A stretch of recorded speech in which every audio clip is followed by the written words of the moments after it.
Good morning again. Welcome back to the Energy and Resources Forum. We're starting with panel number 1. We're talking about biodiversity. The ecosystem provides us humans with good services. Take bees, for instance. If we didn't have them, we'd have a pollination problem and, in consequence, a massive food problem. Let us now talk about those services provided by nature and how endangered they actually are. In other words, how biodiversity is being massively degraded, and we will look at who is responsible and what we, and especially the industry, can do. If you as a viewer would like to ask questions, that's something you can do. You'll be able to do that towards the end of the panel.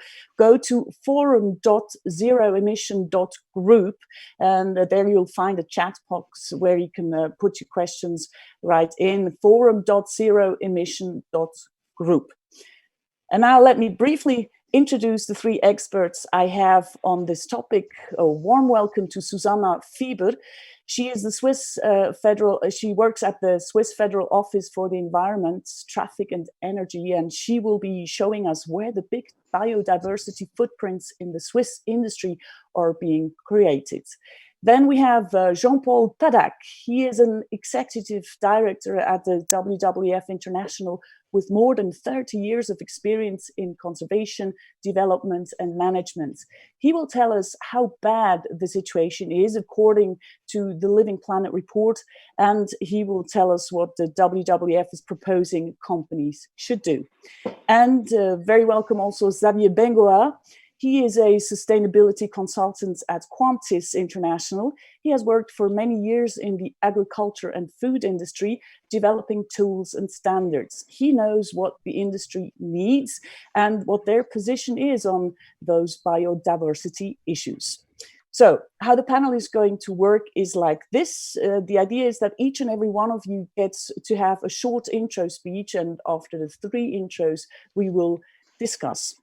Let me start with Jean-Paul, so we have an idea what the situation on biodiversity loss looks like as a whole.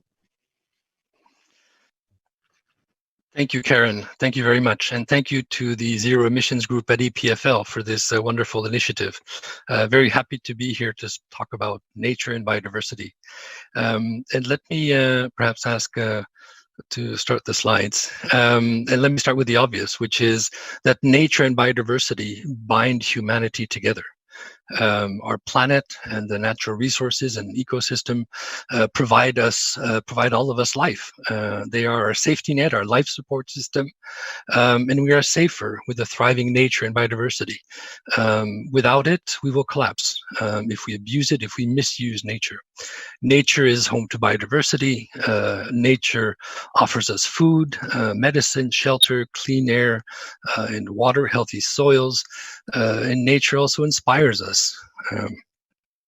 Sadly, though, we're not listening to our planet. We are not caring enough for the planet we will leave behind to this generation of EPFL students and their children. The fires in Australia were a tragic reminder of the need to curb climate change and how vulnerable our ecosystems are and how dependent we are upon them. Nature is declining globally at rates that are unprecedented in human history. This past winter, for example, 20% of Antarctica snow melted in 9 days. So in short, our planet and people are in crisis. We are not listening, and we need to listen. And hopefully people will listen to the messages of WWF's Living Planet report. The 2018 WWF Living Planet report tells us that unsustainable human activity is pushing the planet's natural systems to the edge. The Global Living Planet Index that you see here on this slide declined by 60% between 1970 and 2014. The LPI, the Living Planet Index, measures the average abundance of about 17,000 populations, representing over 4,000 species monitored globally. But in other words, we have witnessed an average drop of well over half in less than 50 years. Another important report, the IPBES Global Assessment Report on Biodiversity and Ecosystems, is equally scary. You'll recall that when it came out last year, the report found that around 1 million species of animals and plants are threatened with extinction, many within the coming decades.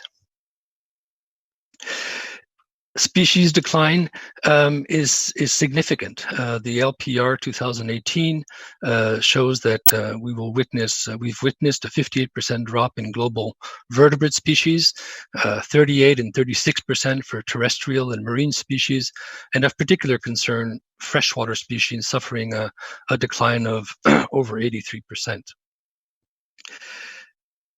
Threats to nature can be summarized in a very simple way in two words. Number one, agriculture, and second, overexploitation. Habitat loss due to agriculture and overexploitation remain the biggest threats to biodiversity and their ecosystems. And this is where we're targeting our efforts.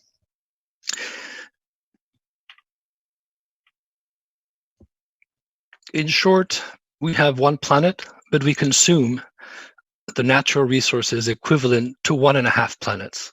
If we're in the US, it's 5 planets. In Europe, it's closer to 3 planets. The World Economic Forum estimated that in 2018, natural disasters caused about $165 billion in worldwide economic stress and damages. So in this COVID-19 era of recovery packages, these numbers seem small, but obviously they are huge and they are growing and they are yearly costs. So this has clearly caught the attention of CEOs.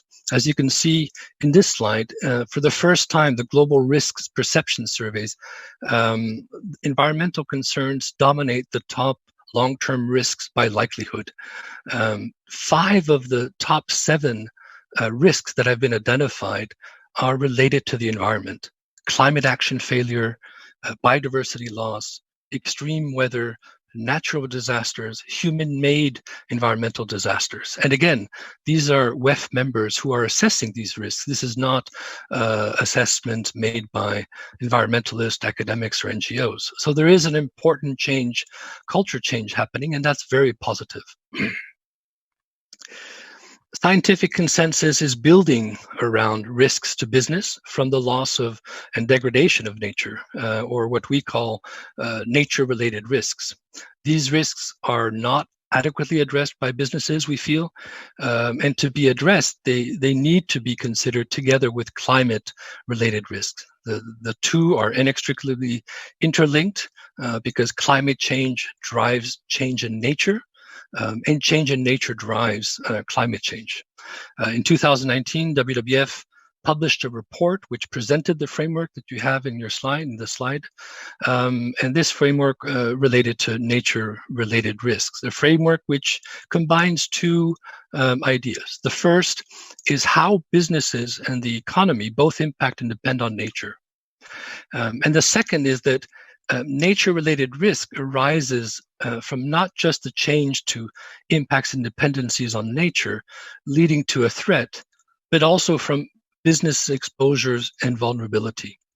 So when a nature-related risk is realized, there may be a consequence to the business and to the broader economy. And these consequences may trigger feedbacks on the company's vulnerability and exposure, or may create further threats related to its impact and dependencies on nature. In short, in very simple term, nature loss equals business risk. And in fact, that's what the WEF survey shows. To shape our next decades, WWF is advocating for a framework with 3 goals to bring us back to a one planet lifestyle. The first focuses on habitats, on zero loss of habitats by maintaining existing natural ecosystems, conserving, using sustainably, restoring habitat, and ensuring climate resilience. The second is focused on species, where we're promoting zero extinction for stable and increasing population of species. And then finally, which is related to industry, is trying to reduce the footprint of consumption and production by half, and also reducing greenhouse gas emissions by half. 2 examples that I wanted to share, but we can discuss further in the discussion. One was WWF's work on with corporates, which we've called Market Transformation Initiative, where we've worked with leading companies in a dozen soft commodity sectors, trying to improve the sustainability of production and greening supply chains. And by touching these leading corporates, over 100 of them, we reach 25% or more of market share in that sector, creating a tipping point for change, with best practices, new and better ways of producing becoming the new common best practice. Another interesting initiative that we've been involved with, in fact, at the request of a development finance bank who approached us and said, we have a challenge with water. Our clients want to better understand what their risks and exposures are vis-a-vis water. So we developed the water risk filter. And this water risk filter is a free online tool designed for companies and financial institutions to assess, to respond, and to value their water risks. It's the only tool that assesses both basin and operational water risks. And based on these risk assessment results, the tool provides corporates, companies, recommendations to respond to the water risks. And then recently, we've also developed a water and value tool to estimate financial impacts from water risk, and then relatedly as well, another tool that provides climate water scenarios. So with these examples, Karen, I just wanted to end here. And thank you again for this opportunity to present to this zero emissions group at EPFL. Thank you. Pleasure, Jean-Paul. Just one question that popped up when I was looking at all those slides. You said the decline is well over 50% over the past 50 years. Main drivers are agriculture and overexploitation. I mean, almost 60%, that's a lot. Can actually be undone what's been done? We have to be hopeful, but I think what we certainly need to do is to stop start bending the curve. I mean, that really is our primary challenge. Nature is very resilient and has a strong capacity to restore itself. So we are hopeful that first by slowing the decline and by bending the curve, we can reach a better state in the coming decade or two. Thank you, Jean-Paul. Let's see what can be done about that. And I'm asking Susanna to step in. She will be talking about who are the drivers in Switzerland of biodiversity degradation. Where does it happen? Please, Susanna.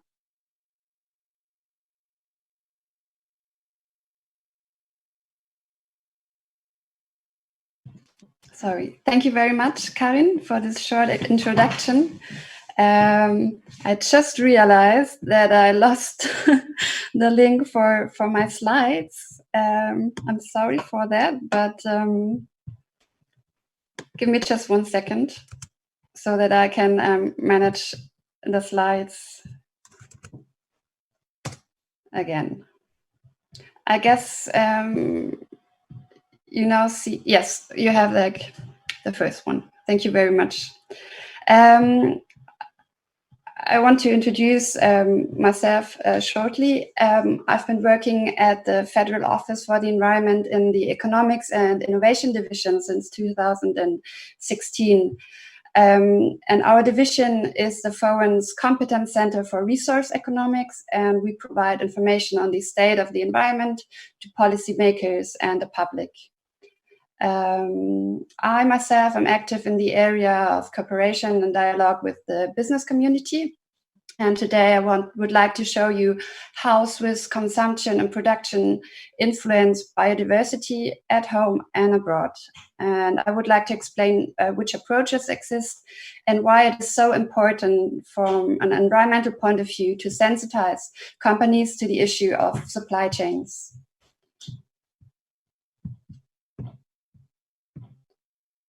And as Jean-Paul already explained, biodiversity means diversity of ecosystems, but also diversity between species and diversity within species. I don't want to say some more about that, but some of you might already know the concept of planetary boundaries, which illustrates the risks associated with excessive consumption of natural resources through 9 environmental areas and risk zones. We can see that 4 out of 9 planetary boundaries, which are red and yellow in this slide, are already exceeded. They are biodiversity loss, climate change, nitrogen and phosphorus surpluses, and deforestation. The biodiversity footprint is calculated as the potential for species loss due to land use. It quantifies the expected long-term loss potential due to the specific land use, which can be agriculture or settlements, compared with an unspoiled natural reference state. If we're leaving the environmental conditions of the safe space in green, that carries the risk of system instability, as already explained Jean-Paul. So it's really important to turn back into the green zone through targeted measures. And as we can see, today's biodiversity issue is one of the most problematic planetary boundary that should be given great attention.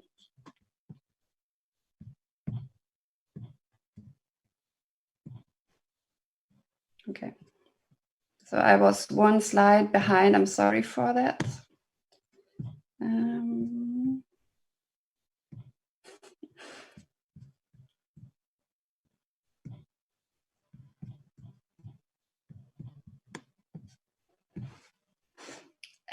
We at Foreign pay great attention to Switzerland's environmental footprints, and we have been monitoring them for many years.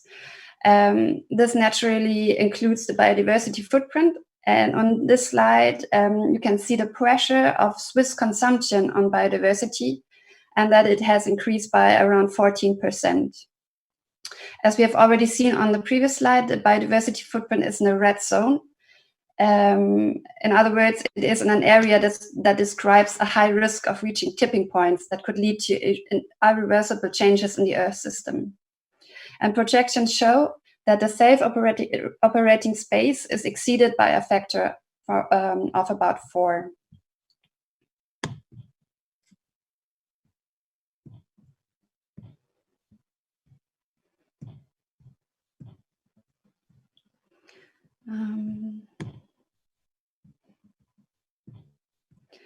And if we now change the perspective from consumption to industry, I can show you the slide, which is taken from the Environmental Atlas Supply Chain Switzerland. In German, it's Umweltatlas Lieferketten Schweiz. We only have it published in German so far, but it will be translated into French by the end of the summer. And it's based on an English publication in English. And the study made an analysis of the environmental impact and the supply chains of 8 major Swiss industries. And those industries are, I say in English now because the icons are in German. It's meat production, production of chemical products, production of machinery, real estate services and construction, health and social work, food trade, trade with clothing, textiles and footwear, and trade with household devices. And for each of those 8 industries, we calculated the footprint indicators for greenhouse gas, biodiversity, water, air pollution, and euthanization. And here in this slide, you can see the biodiversity footprint in a second column, which is surrounded in red. And the darker one field is colored, the higher the footprint of the industry, including its entire supply chain. You can see that industries, including their supply chains with high biodiversity footprints, are the food retailing, including meat processing, the chemical, as well as the healthcare industries. And therefore, in the following, I would like to take a closer look on the Swiss food trade, as there the biodiversity footprint is really relevant.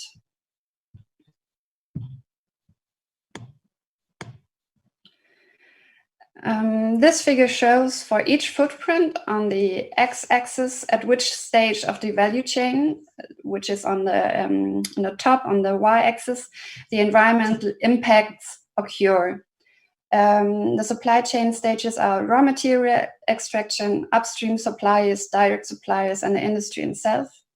And the footprint indicators are again greenhouse gas, biodiversity, water, air pollution, euthanization footprint. And in terms of biodiversity footprint, it can be seen that almost 100% is generated in the extraction of raw materials. And here it should be noted that raw material extraction means, or it includes also direct suppliers from Switzerland.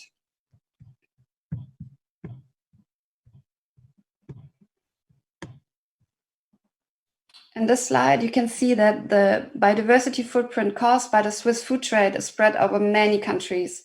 Among the top 10 countries, Brazil has the largest share with 13%, followed by Switzerland with an almost equal share. Next come Italy, Spain, and Indonesia with shares less than 5%. And a large share of Brazil comes mainly from the cultivation of oilseeds, for example, soya, and cattle farming, and reflects the above average biodiversity loss potential of land use in this region.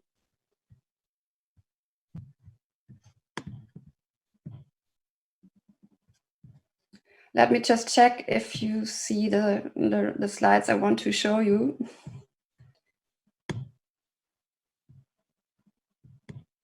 Okay.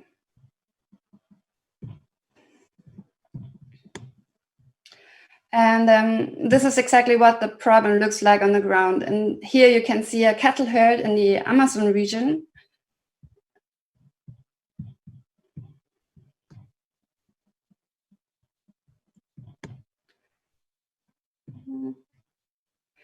Deforestation of rainforest, whether for cattle breeding or for the cultivation of animal feed or palm oil, destroys biodiversity.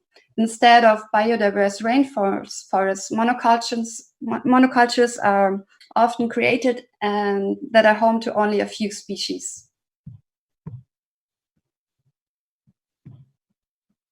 And if we look to the situation in Switzerland, suitable habitats for insects have become rare in many places in Switzerland. This picture shows the Erlimoos Nature Reserve in Oberbib next to the A1 motorway.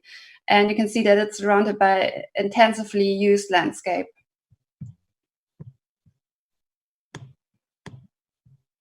So what are the main drivers for biodiversity loss caused by the Swiss food trade industry?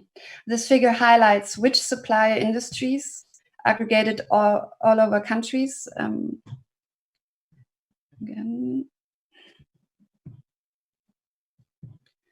are directly responsible for the biodiversity loss induced by Swiss food trade.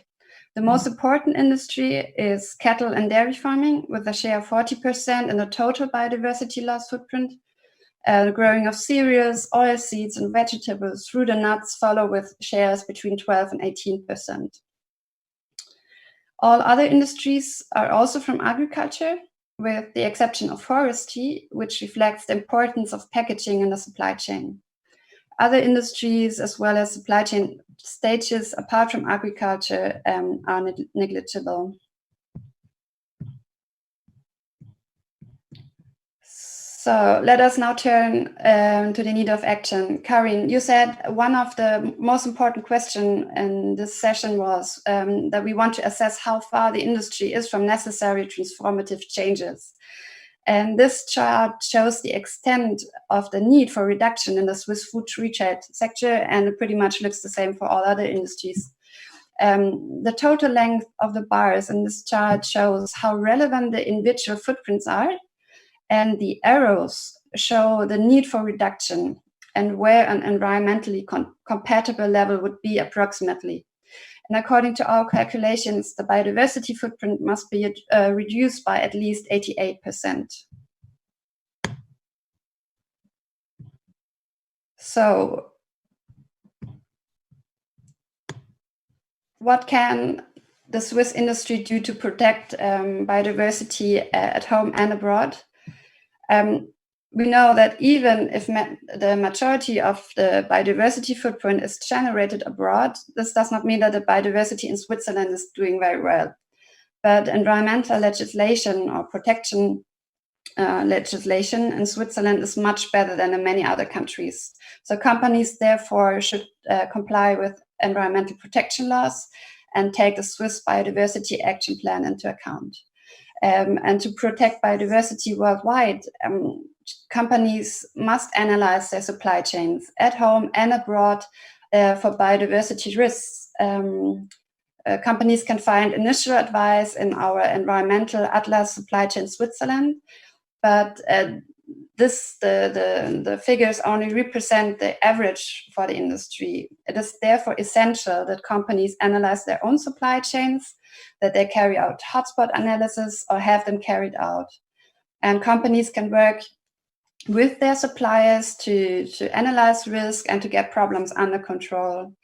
A really simple means is also to purchase products with certified environmental labels, such as organic label or ISPO for palm oil, for example.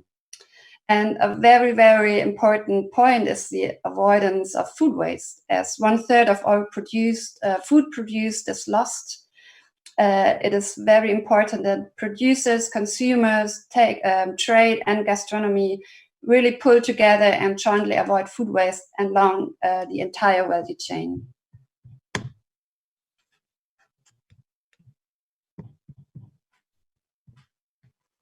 Thank you so much, Susanna.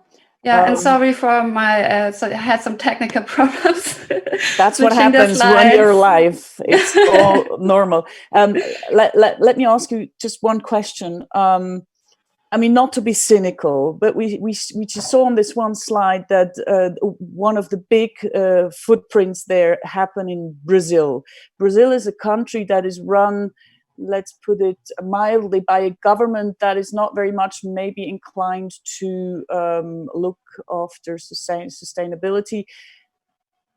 Honestly, like little Switzerland, can we actually really do something, or is it then just us and the rest of the world doesn't care? And especially like, in countries where sustainability doesn't play all that big a role.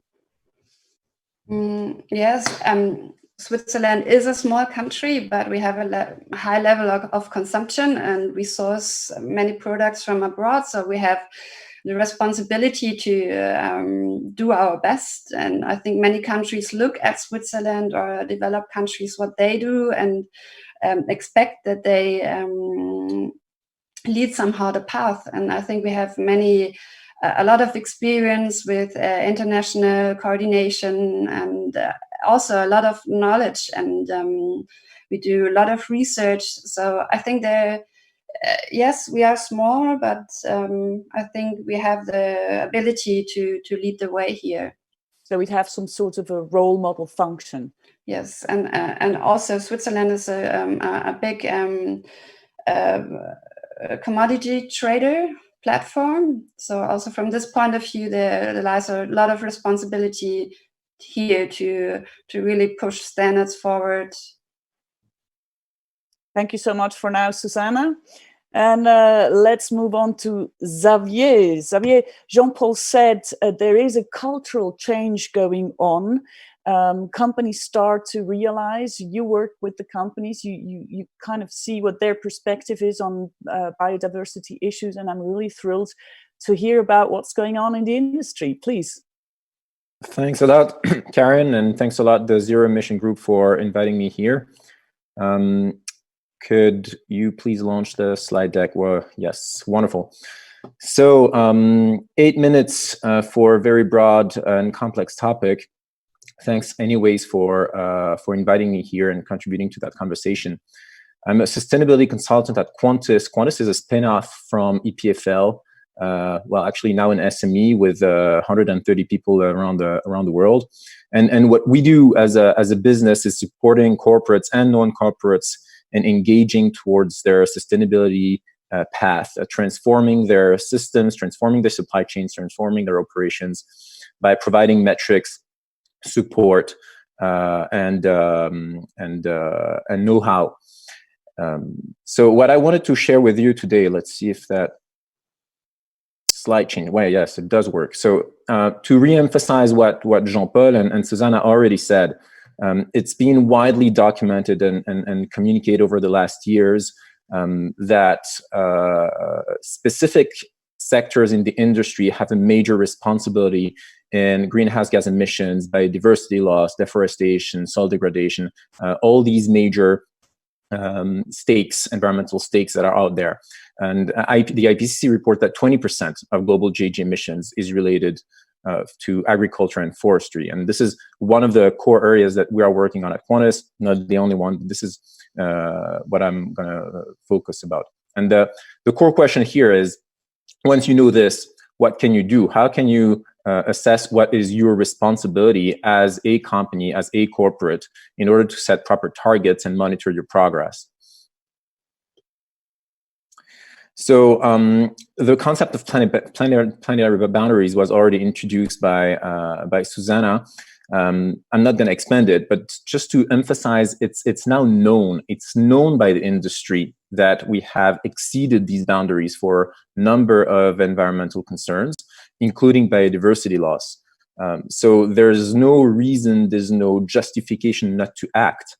They know they have to act. The problem is how, and this is where the corporate world needs support from civil society, from experts, from research, and from all those who can provide sound information that can be exploitable from an operational perspective.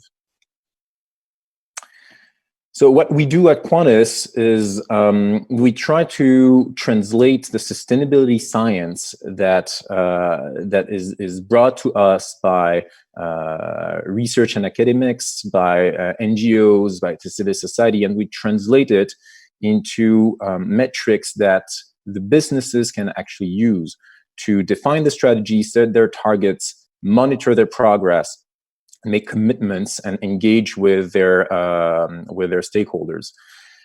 It's no easy task, but it's this bridge is definitely the piece that has been missing for long, where the civil society has been in incredible work in raising awareness and pointing out where the issues are. And the businesses now recognize that there are issues and that they do have a responsibility, but they wonder where to act and how to act and where to prioritize. And this is what we are trying to support them with. So here in this presentation, I'm going to show you two examples of projects that we have initiated with the industry in trying to tackle that challenge. The first one is a project that's co-funded by the industry and by the European Commission Climate Cake program. It's called GeoFootprint. It's a web-based platform that will be launched at the end of this year that combines the technology of geographical information systems, basically satellite imagery and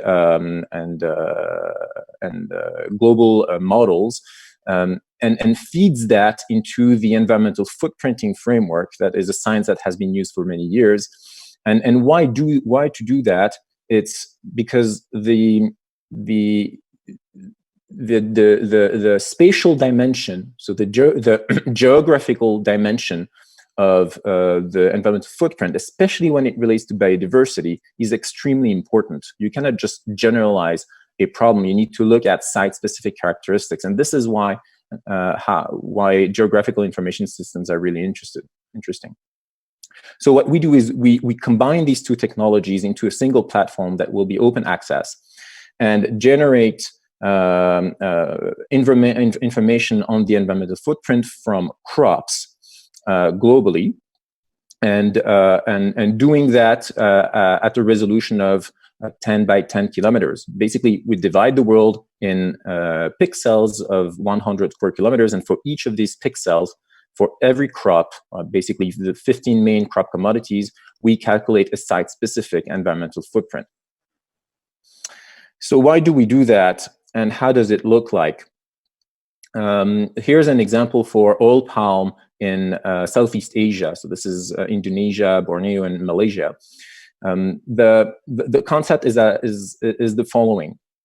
Companies need to understand what is the spatial variability of the footprint, because they have specific supply chains and supply sheds.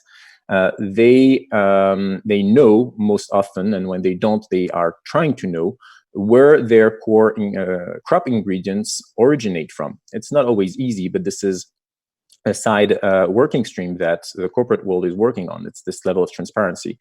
So when you identify that the spatial dimension of practices accounting for soil characteristics, climate, cultivation practices, they all influence, in that case, the climate change impact or the carbon footprint from oil palm. So it's illustrating the spatial variability, And more important than that, highlighting what are the core drivers that are causing this footprint.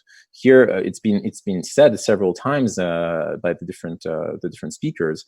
Land use change, which is another term for deforestation, is a major issue in Southeast Asia in the oil palm production system. So here you can point out in different areas what is the responsibility from deforestation, depending on where you source your palm oil from. You can also pinpoint that deforestation is an issue, but there are other issues affecting climate change, such as fertilizer use, machinery, other soil emissions. So all these things together, they constitute a footprint, and this level of understanding is needed if companies want to act and define interventions that will support more sustainable practices on the ground. And we're talking about climate, and climate, it was highlighted by Jean-Paul, is a major aspect in understanding the potential for nature to regenerate and to provide services. But it's not the only thing. Uses of chemical and machinery also affect soil, they affect water. Here's an example for acidification of soils and groundwater, where here as well, depending on the practices that you have implemented on the ground, that farmers actually implement on the ground, the impact will be different, the footprint will be different. So this holistic picture is what we try to give to companies so that they can identify where their hotspots are, where to act, where to prioritize action, and basically where to invest in the first place to make real impact. So this was one example in the agricultural and food sector. Another example I wanted to share with you is related to plastics. I think over the last 2 years, we've heard more about plastics than over the previous 15 years. It's incredible how many papers, how much communication there's been around plastic leakage in oceans, plastic pollution, and so forth. Great. It's a very important milestone to talk about it and to make it being recognized as an issue and to push for the industry and for consumers to change their habits and their practices. However,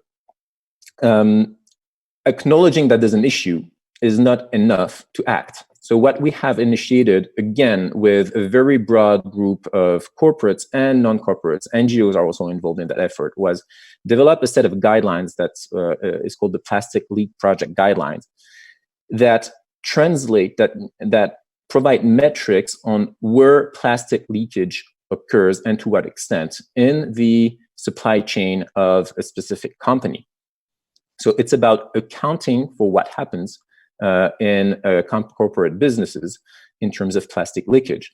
And there's a whole scientific framework behind this, because plastic is all over, but where does it come from? Why does it end up there? So you need to understand where what is the loss, how does it transfer into the environment, how is it released and redistributed across compartments, so from fresh water, from river water to oceans, from oceans to soils. How does it decompose from macroplastics to microplastics? All these things, they need to be captured and measured. And this is what we are working on. Then what's missing here is we can today measure how much plastic and what type of plastic ends up in the environment, and what is the responsibility from different companies or different organizations. But what is the actual impact on biodiversity? And this piece of the puzzle is today still missing, is how do we capture that when a certain amount of plastic ends up in the ocean? How does this effectively affect biodiversity and the marine environment? So what we think we have to do today, and this is maybe my call to all stakeholders, is we have been evolving in that emotional sphere for many years now, and this was such a needed movement. So it's really powerful to talk through emotions, and now we need to move from emotions to facts and action. And this is where working on metrics and methods is really important. So with that being said, thank you for the time that was given to me. I'm looking forward to the conversation with the panelists and all the audience. Thank you so much. Let's do that.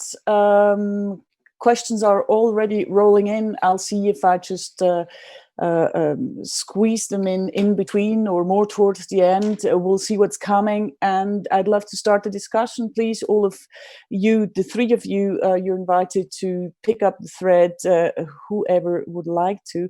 And I would like to start with Xavier. You said the link is missing. So we know plastics are around, we know it's bad, but the companies do not exactly know what the impact on biodiversity is. Is that so? I boldly question that. Jean-Paul, what do you say? I guess my immediate reaction, and thank you, Xavier and Susanna, for your presentations. My immediate reaction is that a huge amount of work needs to take place still with awareness with the public, but also awareness with corporates and awareness with governments. As recently as a few days ago, the UK postponed a policy to adopt plastic straws, and they've deferred that decision to a later date. So that's just a simple example of the fact that we need to keep the pressure on all actors of society, civil society, government, and corporates to make sure that people understand that we can no longer live in a planet where every year we are dumping 8 million tons of plastic into the oceans. Xavier. Yes, I can only agree with what Jean-Paul says.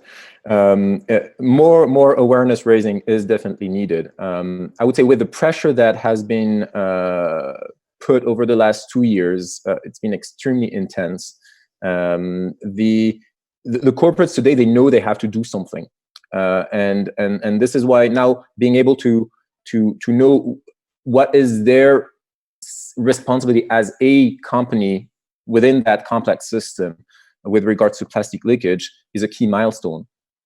Then beyond awareness, beyond measuring where plastic is and who's responsible for it, what is the actual impact? Because at some point you need to prioritize where to act, and you need to invest or de-invest in certain things, and you want to do it where it matters most. And this is where we need support from the scientific community and from the NGOs to translate this plastic leakage, this plastic that's all over the environment today, into information that really captures what's the effect on biodiversity. And it's extremely complex indeed. If we shift away from plastics back to cattle, Susanna, you said cattle farming, cereals, oil seeds, that's one of the big footprint or biodiversity footprint creators.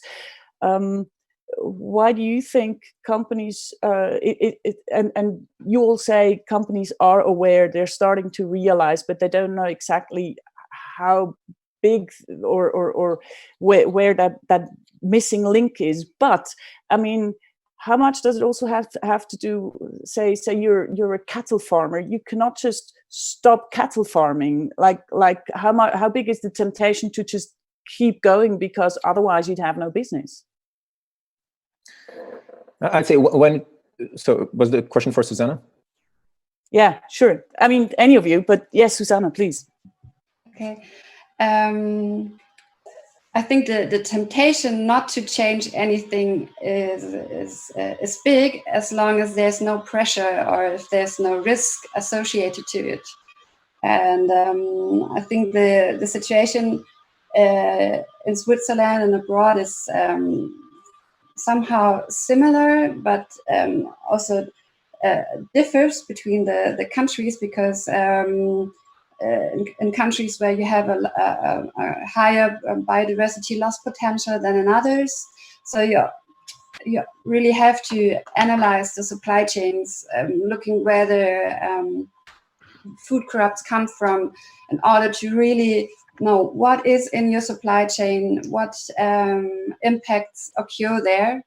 And yeah, I think as long as people are not aware of the problem, as long as they don't have the pressure from consumers, from the public, or from their business model, I think it's a hardware. Some longer steps to be taken. We are starting to do something, but I really think it's not in the mind of the economy yet. Xavier. Yes, it's true. The pressure is definitely needed. Incentives, pressure, awareness, all this is key. What I wanted to highlight when it comes to this example, like soy in cattle supply chains, it's like here in Europe you will buy some meat, and behind this meat there's soy that comes from Brazil, and behind that soy there's deforestation. As a consumer, or as a butcher, or as a reseller, you can hardly directly influence the farmer that has been deforesting the Amazonian basin to grow his soy. You can hardly do that. So this is where we're also operating in the sphere of raising awareness, and action will come when there is sufficient pressure, including from national and local governments in that regards.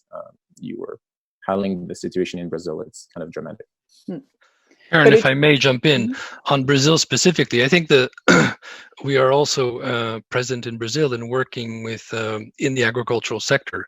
And you talked about the cattle ranching, and I think the point there is to work with local governments, work with municipalities, and work with farmers to tell them not to tell them to stop cattle ranching, but to tell them that there is a better, more efficient way of doing cattle ranching. And the average number of heads per hectare in farms in Brazil is 3 heads per hectare. That's not efficient. So how can we work together with farmers and to improve the productivity on the farm, but also develop other techniques and strategies to minimize the felling of the Amazon forest that is happening. So it is not only awareness. Awareness, I think, is a first step. Then you need to internalize what the economic actor is doing, which will lead to action, and there hopefully, in fact, lead them to become stewards within that sector and role models for peers. Jean-Paul, you said you work with different major companies. Maybe you can explore a bit on how you go from awareness to actually stewardship, and how willing are those companies to work with the WWF? And they're not going like, oh no, what's going on in that respect? You're smiling.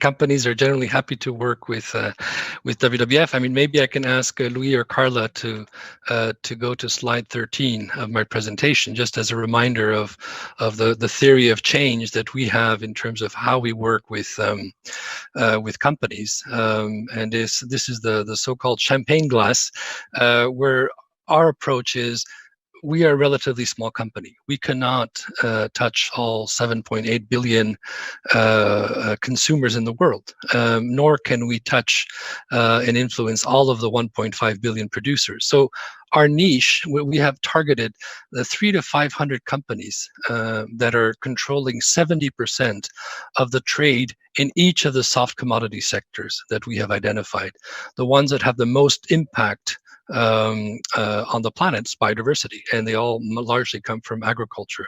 So the challenge that we have is, as I mentioned earlier, how can we shift these leading companies to become stewards within their sectors in order to change, to create that tipping point where the entire supply chain will shift to a greener supply chain, to better production modes. And so that's the challenge that we have before us. If you go to slide 15, I can go back specifically to the water sector. And I think these are the different stages that we have identified in the water risk filter, where we start with that awareness of companies and their suppliers and customers of so that they have a high level of understanding of the global water challenges. And then the next stage is to increase that knowledge of the impacts and dependencies, finally leading to internal action, which hopefully will lead to collective action, and then finally the last stage of this long journey of stewardship, where they actually become a leader and a steward, influencing governance in the water sector. And I think those are the different stages where we see the opportunity to work with the private sector and change the way how they act within their sector. And how do you convince the private sector that they need to start? What's in it for them? Like, is it a business model? How do you make them not just see, but actually start to act, especially when they realize that there's cost coming with it? I think what's happened in the past few months is a reminder that the cost of dealing with today's world is perhaps is significant, and therefore making that shift to being a better economic actor, living within the boundaries of one planet, as all of the speakers today mentioned, is a better proposition. One tool that's been I think quite effective in terms of reduction of greenhouse gas emissions, leading key economic actors to contribute to a low carbon economy, has been an initiative that WWF and other partner organizations have been involved with, which is called the Science-Based Targets Initiative, SBTI. And nearly 900 companies now have signed up to that initiative, where they clearly define pathways to future-proof growth by specifying how much and how quickly they need to reduce their greenhouse gas emissions. And so, 900 companies have signed up. These are big companies. These are, the IKEAs and the Hiltons and the McDonald's and the Googles and the Carlsberg of the world. And the CEOs and the executives are coming back to us, and they are seeing that in fact these voluntary science-based targets, which have a cost, are actually driving innovation. 63% of the company executives say that science-based targets drive innovation. A third of them are saying that increased regulatory resilience is happening thanks to science-based targets. 55% have gained competitive advantage from science-based targets, therefore becoming a leader, in a more important leader. And over 50% of them have seen investor confidence boosted by SBTI. So I think the trick there is to make these requirements voluntary, to explain them, and to convince the executives and the teams within corporations that these change are not only good for nature, they're good for business and good for sustainability of these businesses. Xavier, agreed? Yeah, totally. I was going to give the exact same example with the SBTIs. So even I think yesterday I was reading this paper showing that companies that have massively invested in sustainability, in their operations and supply chains, are even today in this sanitary crisis, they're more resilient than others on average. And this has been demonstrated several times over the past years. So there is a business case. There are still companies that are kind of lying behind and that need to be convinced. But I would say most of the big corporates out there in the agricultural and food sector, they know there's a business case. They struggle in changing their business from the inside, because that's why do they struggle? Because they're building on decades of habits, and they need to deconstruct and reconstruct something different. And there's a major inertia in these companies. We're talking about tens or hundreds of thousands of employees and external stakeholders, suppliers. You can't change all this in a clap of hands. But indeed, from the moment executives understand, as Jean-Paul was saying, understand what's at stake, understand there's a business case, they engage. And then it's about getting all this engagement to percolate down the company so that it really becomes part of the default process and business philosophy. So one of the things is, as you said, realizing that it actually is a business model. But then all three of you mentioned beforehand, it's also about pressure that needs to come next to awareness, and maybe also incentives. And we've got one first question coming in from the audience, and somebody said, would you say governments are too absent concerning the sustainable behavior of companies? If precise laws were present, as well as help for farmers to transition their cattle and dairy farms, maybe companies would be more inclined to do efforts. That was sent by Nicholas. So who would like to take a shot? Maybe I can start. If I got the question right, it's about if governments are too absent concerning sustainability or behavior, sustainability behavior of companies. I think in Switzerland, for example, we have environmental protection laws that most companies do comply with. Are they good enough? Complying with the law, I think yes, because there's also... I mean, are the laws good enough? That's the other question. But as we could see in my slides where we assess the biodiversity footprints of the Swiss industries, you can see that most of the impacts occur abroad, and there we don't have, as Swiss people, we don't have access to those laws. And surely in other countries, the environmental protection laws are not on that high standards as they are here, and therefore we have the possibility to work internationally, to talk to other governments, to develop action plans. And maybe to give an example where something like that happened is the peat extractions. You know that peat extraction causes environmental damage, and since 1987, Switzerland has decided to protect the moors.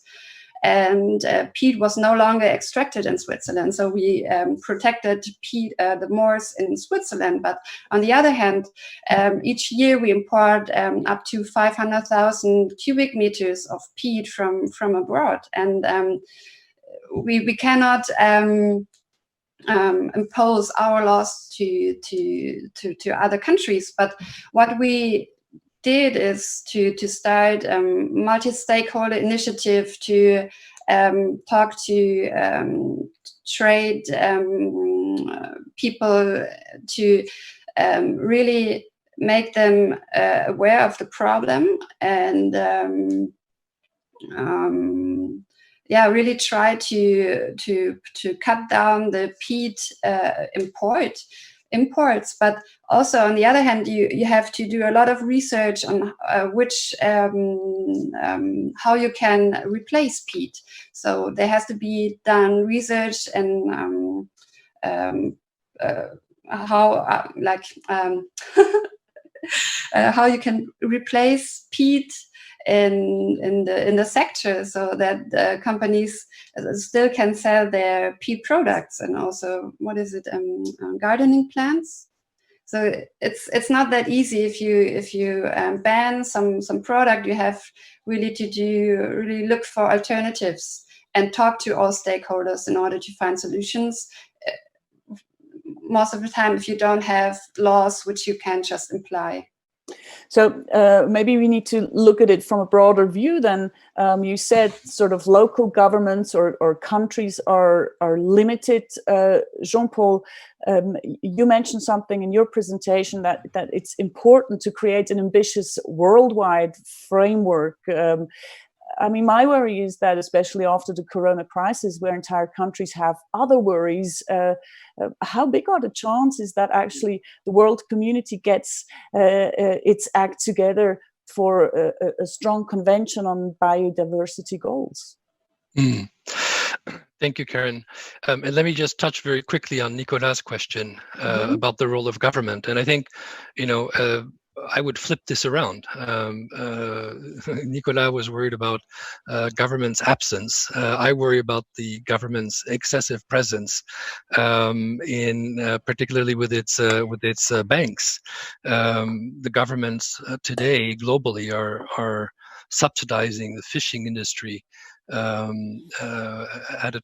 at a level of about $35 billion annually, and 22 of those $35 billion of fisheries subsidies are harmful subsidies, with the long-term negative effect on food security that you can imagine. I mean, similarly, in 2017, over $300 billion in fuel subsidies for consumers were provided. So I think the government's role is important to set minimum best standards, but also the excessive presence with harmful subsidies is clearly something that needs to be tackled.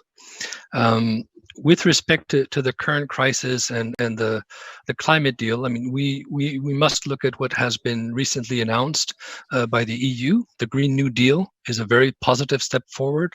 And many other countries around the world have actually developed green recovery packages, and this is really fundamental because we are facing, as everybody knows, an unprecedented situation, the worst economic downturn since the Great Depression, which will have probably representing cumulative losses of global GDP of over 9 or 10 trillion dollars. But so now, in fact, is the time where private sector and government need to invest in these what we call nature-based solutions to address the challenges of water and food security, and also support human health, renewable energy, etc. So I think this is what the focus should be. If we were able to make sure that all of the green recovery packages hold the test of parliamentary votes, then we will be in better shape. But we're seeing signs of a fracture. We're seeing signs that people are not making the right choices. South Korea, for example, provided almost $1 billion in subsidies to Doosan Heavy Industries as a government bailout for a coal plant producer. So, is this the way we want to go to business as usual? So basically, you're saying like oil and gas lobbies still way too strong all around the world.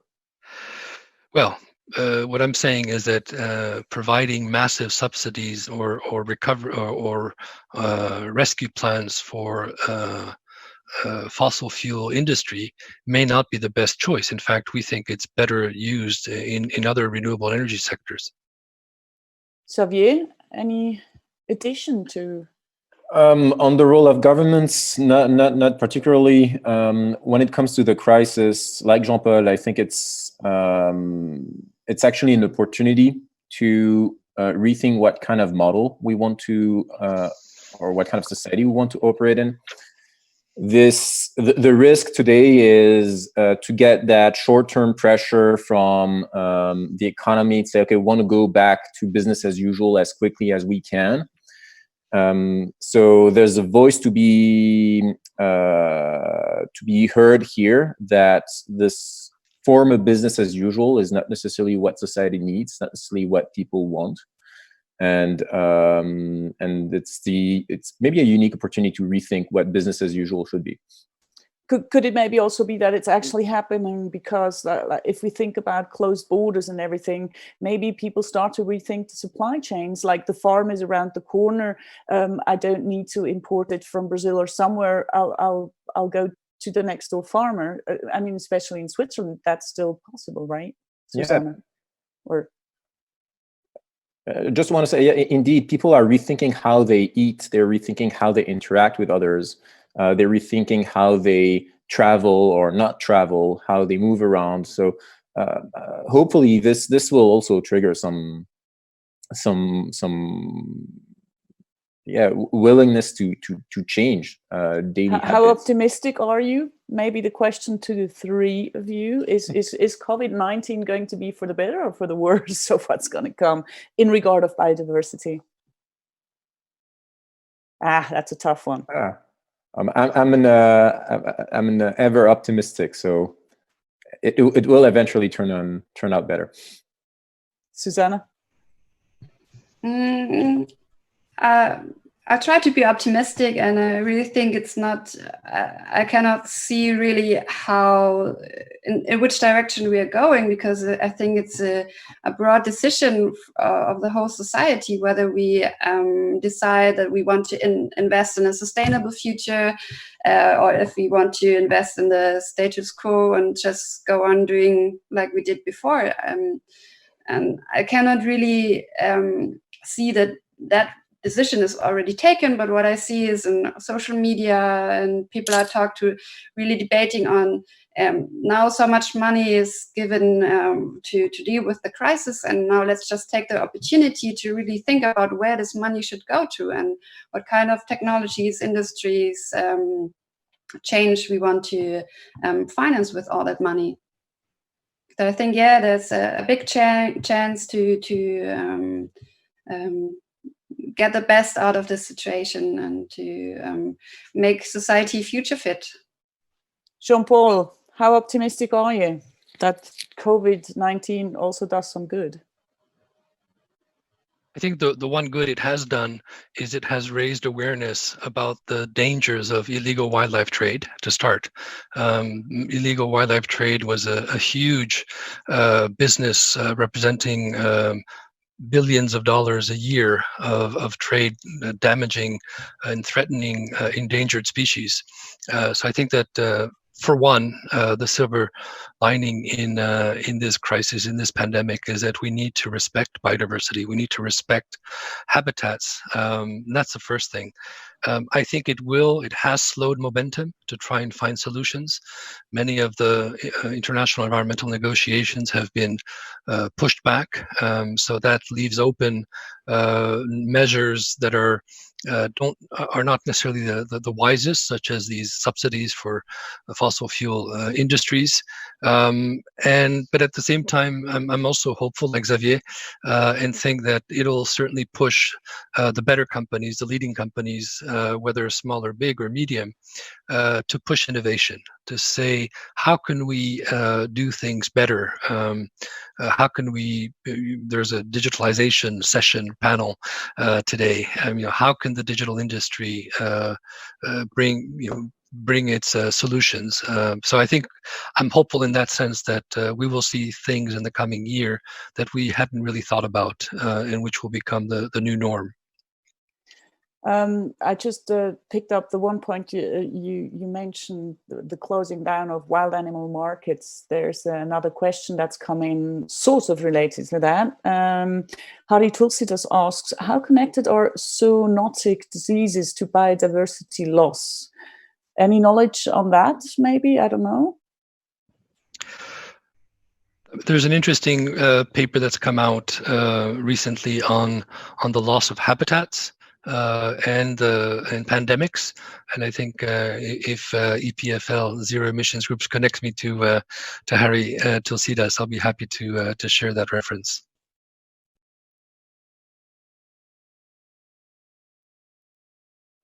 Just let me stick to the questions from the audience. There was another one for Xavier. The geo footprint tool looks amazing. I'm wondering from which source the data used came from. Are they issued from local audits or collected from a more global source? That's Francois who wants to know. Okay, thanks, Francois, for this question. So all the data that we're using in GeoFootprint are public. So they're all directly derived from satellite imagery from the European Space Agency that was processed by consortiums of research organizations into information such as crop maps, yields, fertilizer input rates. This is the type of things we use. And of course, soil maps also are all public and available from various research centers. And then we have a viewer who I think has just about had enough. Julian says, why make this change voluntary? The last 50 years were on a voluntary basis and it did not work.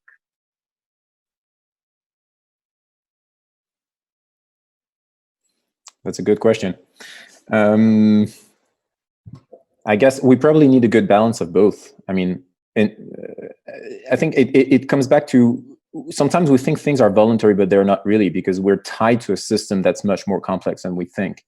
The example of subsidies given to fossil fuels or fisheries, so these examples that Jean-Paul was sharing, typically most people are just not aware of it. They just think that it's cheap to use fossil fuels because when they pay for it, it's cheap. But behind this, it's subsidized. So when we think it's voluntary, in practice, it's not really. So there are things that need to change in the background and the way the system works. And then eventually, if we get things right behind, then the voluntary decisions that individuals and companies will make will just go in the right direction and reinforce that momentum. Maybe at this point we can get back to something that was mentioned before. One of you has mentioned incentives. What would be examples for incentives one could give to industries to steer in the right direction?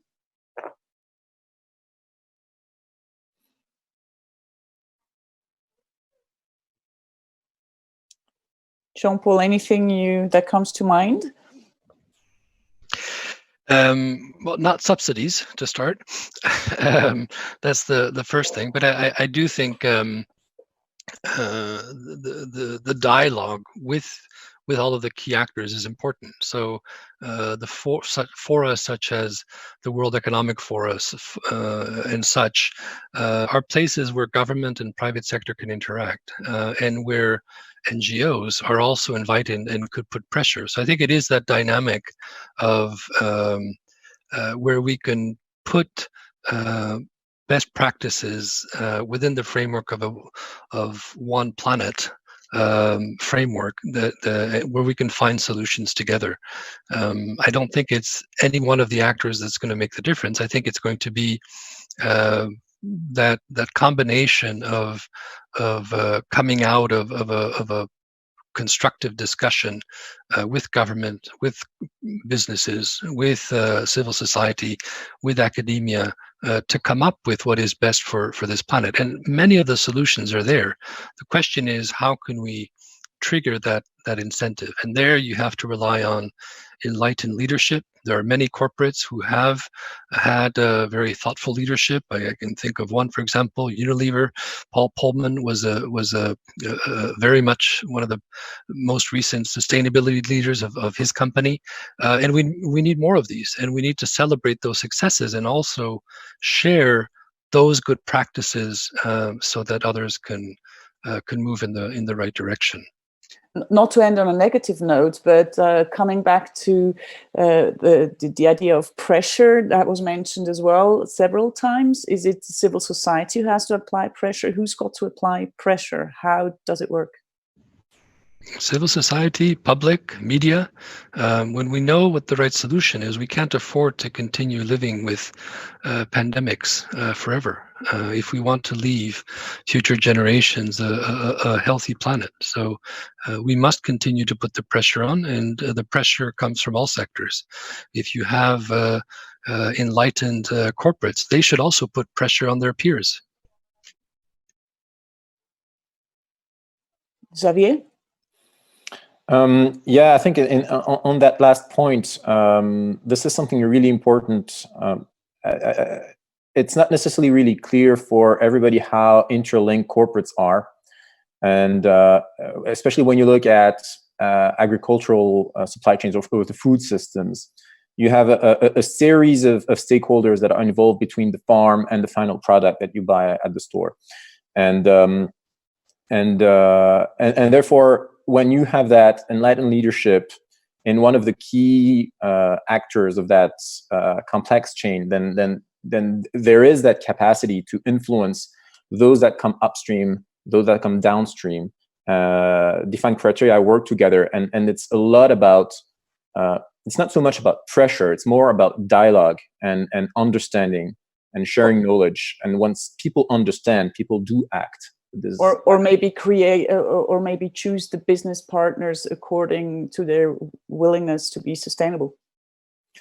I would say yes and no, because it's like if you identify an area where there's deforestation for cheap soy, and say, I'm not going to source my soy there. I'm going to buy it somewhere else. Someone else will. So it's not going to solve the problem. You need to act with the people on the ground and all the people in the intermediate steps to get the problem to be solved where it's actually happening. Switching from bad to something different ain't solving the problem. Okay, I have two more points, or actually one more question from the audience, and then I think we're almost running out of time. So Julien writes, we saw an interesting point about the ecological footprint in Switzerland. We have to diminish it by 88%. I assume it is a goal with the current population. Now, how should the global footprint look per person? How should it look like for a world with 9 to 10 billion people? I think I'm going to answer this because it refers to the foreign study on the ecological footprint of Switzerland. And yes, the numbers refer to the current state. Actually, the data we use is the most up-to-date data from 2014, I think, because no more up-to-date data is available. But sure, if there are 9 to 10 billion people on the planet, emissions would rise, depending on what time frame you're talking about, how the economy evolves, what kind of innovations will be made. So depending on the rise of emissions, the reduction rates will be greater then. Mm-hmm. Anyone else?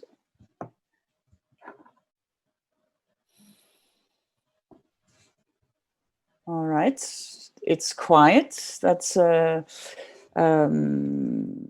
I think we're getting about there. 4 minutes left. One final statement for each and every one of you. The question was in the beginning, how does this transition happen from awareness to stewardship, especially with the industries?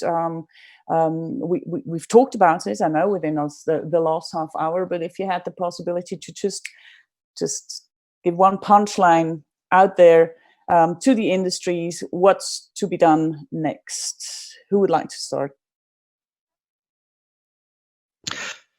Happy to try. I think the corporate, the business sector, the corporates represent an enormous part of global GDP. And I think what we're looking for is enlightened leadership from corporates to make sure that each one of their companies embeds the notion of one planet in their business model. And as we said earlier, nature loss is a business risk. They need to integrate that. And then the other point I would say is that the culture change and the importance of values is something that they need to bring into the corporate model. Money and margins are no longer the currency of businesses' success today.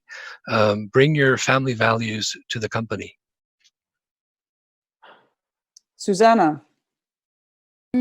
Yeah, what can I add? I think what we also saw in the Corona crisis is that companies that really know their supply chains, they are more resilient. They can act to shocks or crises better. And in the end, knowing your supply chains, knowing how to deal with the problems there can really you can really benefit for your business. And just like Javier said, Jean-Paul said, I think companies have a still long way to go, but there are some really leading the way, and they have the possibility to talk to each other, share experiences, and go forward. And we are happy to provide scientific data, and yeah, and Tell also me, there are many. you mentioned that atlas before. The what? The atlas. Mm-hmm. Can you explore that just for a sec? Yeah, all those many of the graphs or slides I've shown in my presentations are taken from this environmental atlas, where we analyze the environmental hotspots in the supply chain of 8 Swiss industries. And I think it's for companies who want to start assessing their supply chains and really can use it as a starting point, and then do further analysis, for example, with Quantis, with other consulting companies or WWF, in order to really deep dive into their supply chains and really see where the biggest problems are and what they can do about that. Where can they get it? It's online on the Foreign webpage, and I can also send a link to the organizers. You can search for it. Also, it's Umweltatlas Lieferketten Schweiz, or environmental hotspots in the supply chain of Swiss companies, emission by Foreign in 2019. Thank you so much, Susanna. And Xavier. So big responsibility here. I would say to add up to what was already said, multi-stakeholder dialogue and collaboration is really key. It's companies can work on their own, but if they work together, and if they work together with civil society, they're so much more powerful. If they play by the same rules, if they see that some are transitioning, others tend to follow. So if you're a leader, a leading company, you need to bring in those that are less of leaders, that are more reluctant. You need to bring to the table the NGOs. You need to bring to the table the experts, and work together on solutions that apply throughout a sector, or even sometimes cross-sectorial. This drives change much more effectively than if each company works on its own, because they're still stuck with that competitive mindset that's part of their business, and they need, when it comes to sustainability, they need to go beyond this.